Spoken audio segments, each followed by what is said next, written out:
Understanding title clouding and slander in real estate clouding. The title clouding. The title happens when someone files a legal document indicating they have some interest in a property. This is typically recorded at the county recorder's office. There are legitimate reasons to do this, but it's crucial to know when and how to use it appropriately.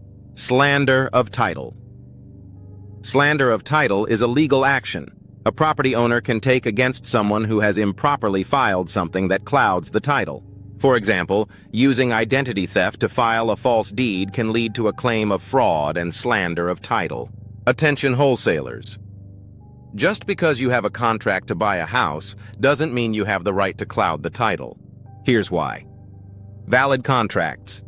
Both parties must have the intent, ability, and capacity to perform the contract terms. Many wholesalers lack these elements and are merely hoping to find a buyer willing to pay more for the properties they've tied up. Consequences. Without a valid contract, clouding the title can lead to being sued for slander. It's also acting like a broker, which requires proper licensing. Legal requirements to legally cloud a title ensure that 1. All contingencies in the contract are satisfied or removed. You have communicated in writing with the seller that you are ready, willing, and able to perform the closing. Specific performance.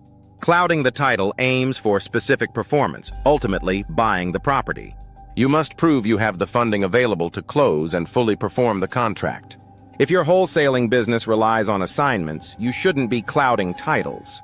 Call to action. 1. Review state laws. Understand your state's real estate license laws and the definition of a real estate broker. 2. Secure funding. Ensure you have multiple funding sources to close all deals you put under contract. Use valid contracts. Enter into contracts with the intent, ability, and capacity to perform. If you can't find a buyer for an assignment, be prepared to buy, fix, and sell the house yourself. Remember, if your marketing says, "I buy houses and pay cash," then you need to follow through. Otherwise, it's time to stop misleading practices and operate legally and ethically.